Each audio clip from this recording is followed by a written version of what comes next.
माता शेरवाली की जय। बोलिए श्री लक्ष्मी नारायण भगवान की जय। हमने पहले पार्ट में ये सुना कि राजा प्रथम ने जब रानी मंझा के उस बच्चे को अपनी गोद में लिया तो उस बच्चे के मुंह को देखकर उसे मंझा की शक्ल दिखने लगी। उसे जब वो देख रहा था तो उसे वो सब बात याद आ गई जो उस बच्चे के जन्म पे हुआ था। आज उस बच्चे का जन्मदिन है। बच्चा 1 साल का हो गया। जब माँ शेरोवाली दाई बन के आई थी उसका जन्म भीष में करने के लिए और उसका जन्म हो गया था, तब माता रानी ने 64 योगिनियों से कहा था कि जाओ इस बच्चे नरवरगढ़ में जाकर, जो नरवरगढ़ की तोप थी जो किले पर रखी थी राजा प्रथम के दादा परदादा के ज़माने की, और जब कभी महल में किसी बच्चे का जन्म होता खुशी होती तभी उस तोप से गोली निकलती और मानो खुशी से तोप एक आवाज़ करती और उस आवाज़ को सुन के नगरवासी समझ लेते कि कोई नगर में आज राजा के महल में किसी रानी का बच्चा पैदा हुआ। लेकिन सब नगरवासी समझते हैं कि रानी मंझा गर्भ से थी, वो तो राजा ने मरने के लिए भेज दी और कोई रानी गर्भ से है ही नहीं, तो बच्चा तो कोई महल में हुआ नहीं है, तो तोप क्यों छूटी। वो सब राजा प्रथम उस बच्चे को देखते देखते सोच रहे थे। और जब वो माता ने 64 योगिनियों से कहा था कि जाओ उस महल के दरवाज़ों पर बंदरवाल लगा के आओ और साथिये निकाल के आओ। वो बंदरवाल आज भी नियम है लगाने का। जब बच्चे का जन्म हो तो आज भी नीम की डाली लगाते हैं, दरवाजे पे सब लगाते हैं, अभी भी लगा रहे हैं देखो। और साथिये भी निकलते हैं, जब कुआं पूजता तो 7 साथिये निकाले जाते हैं। ये राजा नल के जन्म से माता ने योगिनी माताओं से ये शगुन करवाया था। अब राजा तो ये सब बात सोच रहा है कि 1 साल पहले ऐसे शगुन हमारे महल में हुए थे और बच्चे का कोई जन्म हुआ नहीं, और ये कह रहे हैं कि आज बच्चे का जन्म है। जन्मदिन भी मान लो पहले ज़माने में जसोंद कहते, जसोटन कहते, आज के ज़माने में जन्मदिन कह रहे हैं। और जब वो ये सारी बात सोच रहा था, सुन रहा था, ढूंढ रहा था, तब रानी मंझा बार बार खिड़की से झाँक झाँक के देख रही थी कि ये कहीं मेरे बच्चे की पहचान तो ना कर रहा है, ये कोई शक्ल तो नहीं मिला रहा। और वो डरने लगी कहीं कोई भेद खुल गया तो ये कहीं मार ना दे मेरे बच्चे को। रानी मंझा बार बार खिड़की से झाँके और घबराए, खिड़की से झाँके और घबराए, और माता रानी से प्रार्थना करने लगी, हे माँ मेरे, क्योंकि इस बात को कोई नहीं जानता, मंझा के अलावा और कोई जानता ही नहीं कि ये राजा प्रथम का बच्चा है, ये नल इसका बच्चा है, क्या कहानी घटी क्या ना, ये सिर्फ रानी मंझा जानती है। और रानी मंझा ने अपना नाम बदल रखा था। रानी मंझा ने सची नाम रखा था, मंझा नहीं बताया था सेठ को, सची नाम से वो वहाँ सब जानते उसे। अब रानी मंझा ने सोचा कि ये कहीं राजा भेद ना खुल जाए, पहचान ना ले, मेरे बच्चे को ना मार दे। और वो माता रानी से प्रार्थना करने लगी। क्या करने लगी, माँ कर के शेर सवारी आ जाओ पर्वत वाली, आ जाओ पर्वत वाली। माँ से प्रार्थना कर रही है, माँ पर्वत से जल्दी आ जा, मेरे बच्चे की जान तो खतरे में है। अब वह ये भूल गई जिसका जन्म माता रानी ने कर दिया, माता रानी जिसकी रक्षा करने के लिए दाई बनकर आ गई, उसे कौन मार सकता है। जिसने शेरनी का दूध पी लिया हो उसे कौन मार सकता है। ये स्वयं माता रानी मंझा से माँ ने और शेरनी ने आशीर्वाद दे रखा, लेकिन भूल गई। माँ तो ममता में बह गई और माँ आ गई। और वहाँ जब राजा उच्च सिंहासन पर बैठा हुआ था, बच्चे को गोद में लिए, उसी के सामने कुछ औरतें बैठी थीं जो बधाई के गीत गाने आई थी।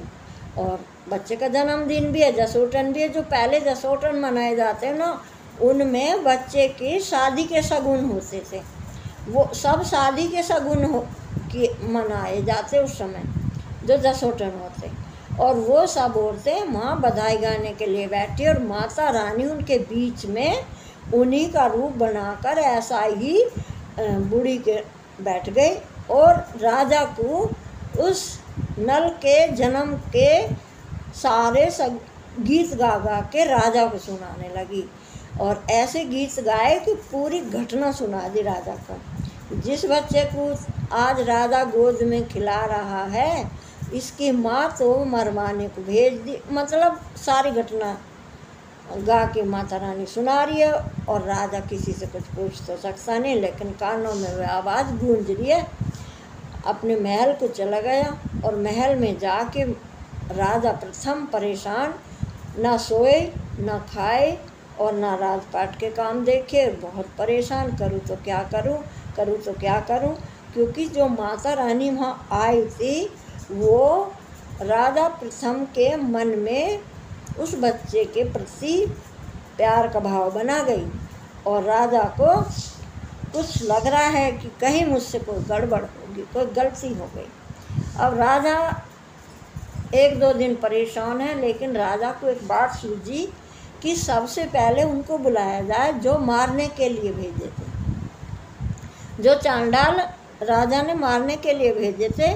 उनसे कहा कि जाओ, तुम कोई भेजा, उन्हें बुला के लाओ। और वे आ गए, और वे आके बैठ गए। महाराज बताओ क्या हुक्म है।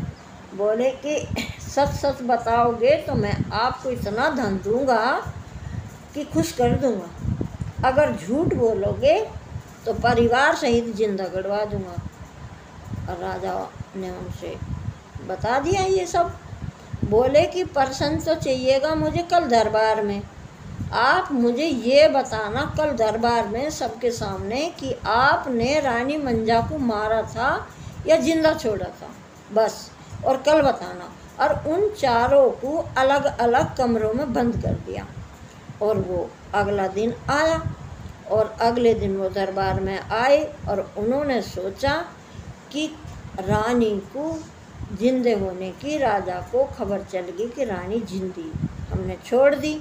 अगर हम झूठ बोलेंगे तो राजा हमें मरवा देगा, और सच बोलें तो वही सच बोल दें, जो होगा सो देखा जाएगा। अब सबके मन में, चारों के में ये भाव कि मैं सच्ची बोल दूँ, मैं सच बोल दूँ, इसलिए अलग रखे थे।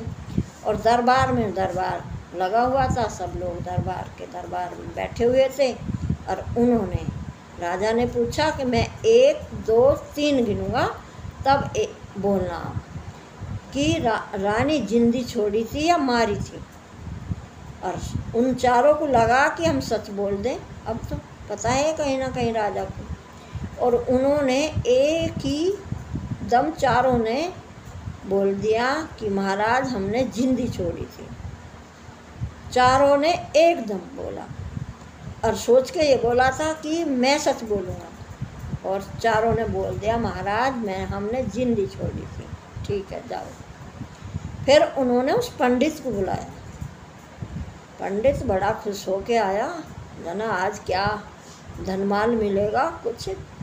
और राजा ने पूछा कि पंडित जी आप हमें सच्ची सच्ची बताना, अगर आपने सच बोला तो हम आपको इतना धन देंगे कि कभी आपको कहीं कर्म कांड करने की जरूरत नहीं पड़ेगी, 7 पीढ़ी बैठ के खा लेंगे, पर बोलना सच। बोले महाराज पूछो क्या पूछो। कि पूछूंगा आज और उत्तर देना कल दरबार में। क्या पूछोगे महाराज? कि सच बताओ, जब तुम्हें ये पता चल गया था कि रानी मंजा के जो गर्भ में बच्चा है वो हमारा नहीं है, तो फिर उसे बताना कि फिर वो किसका था, उसका पिता कौन है। जब तुम्हें ये पता लग गया कि वो हमारा बच्चा नहीं है, तो फिर आप उसके पिता को बताना कि फिर वो किसका बच्चा था। अब पंडित जी तो घबरा गए, बोले इसका उत्तर कल दरबार में देना। और जब मैं 1 2 3 बोलूँ, 3 बोलते ही उत्तर देना। अब पंडित को बंद कर दिया कमरे में। अगले दिन पंडित गया दरबार में, और दरबार में जाके राजा ने पूछा सबके सामने कि बता भाई, जब तुझे ये पता था कि हम उस बच्चे के पिता नहीं है, वो बच्चा हमारा नहीं है, तो फिर वो किसका बच्चा था, उसका पिता कौन है, उसे हमें बता। अब पंडित जी हाथ जोड़ के कहने लगा, महाराज मुझसे तो जो रानियों ने कहलवाया था मैंने तो वो कहा था, मुझे नहीं पता वो बच्चा आपका था या किसका था। बस मुझे तो रानियों ने जो कहलवाया था, बहुत धन दिया था मुझे, वो मैंने कह दिया। महाराज मैं बिल्कुल सच बता रहा हूँ, अब जाओ। अब राजा ने रानी बुलाई, सारी रानी बुलाई और रानियों से कहा, देखो रानी बड़ी खुश हो रही है, रानी क्या आज राजा तुम्हें लड्डू बांटेगा। तो रानियों ने कहा, हाँ महाराज, कैसे सबको एक साथ बुलाया। बोला एक साथ इसलिए बुलाया है, अगर तुम में से जिसने सच बोला वो हमारे इस दरबार में रहने के लायक है, वरना सबको हम घर से निकाल देंगे, जिंदा गड़वा देंगे। झूठ बोला था, सच बोलेगी वो ही मेरे महल में रहेगी।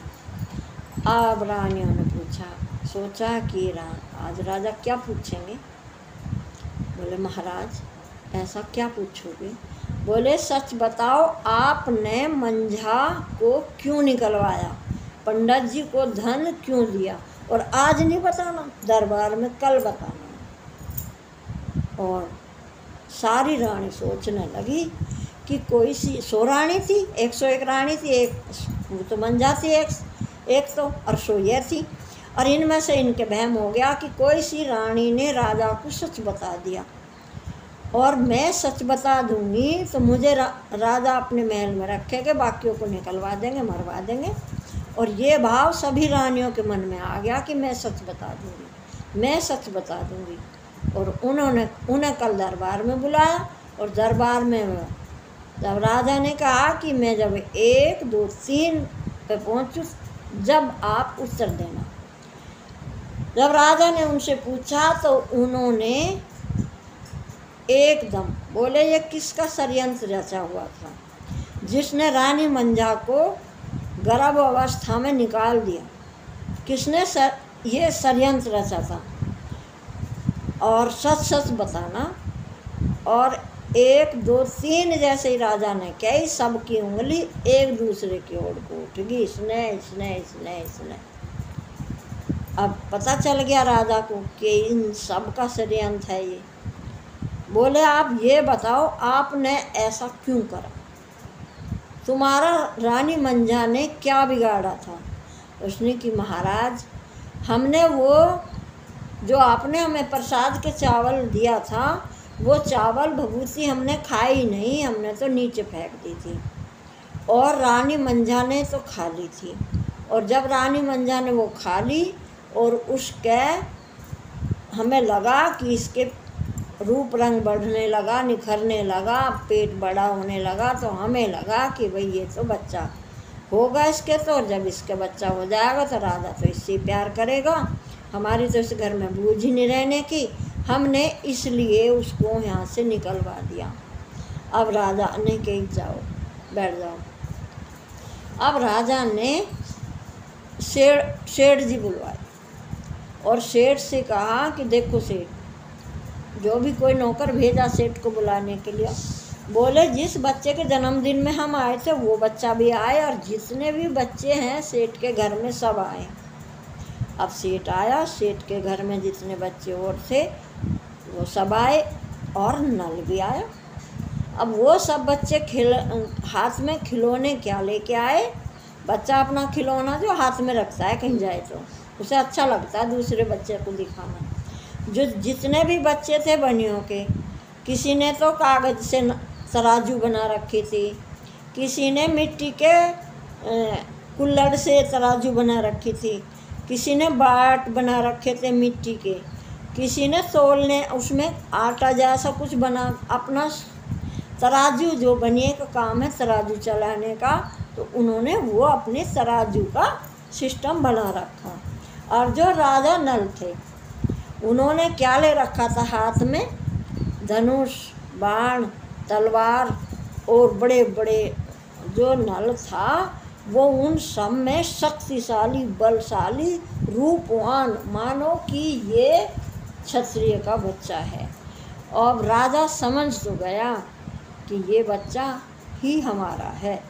और पर सेठ से कही कि सेठ जी अब आप हमें बिल्कुल सच बताओगे, बोलो महाराज क्या हुक्म है। बोले जब आपकी बेटी और आपका ये देवता है तो आप हमें अपने दामाद का नाम बताओ, अपने समधी का नाम बताओ, अपने समधी के नगर का नाम बताओ।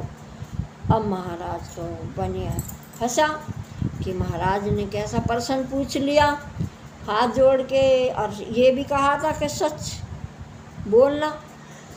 सेठ जी कहने लगे देखो राजा साहब, ना तो मेरा दामाद, ना मेरा समधी और ना कोई नगर, मैं तो अपने व्यापार के लिए गाड़ी के से बन के रास्ते जा रहा था और उस वन में जब मुझे एक बच्चे की आवाज़ सुनाई दी तो पहले तो मैंने कोई भूत प्रेत समझा था, और जब मुझे लगा कि कोई बच्चा भी है और कोई माँ चुप कर रही है बच्चे को, फिर मुझे लगा कि नहीं ये कोई बच्चा ही है।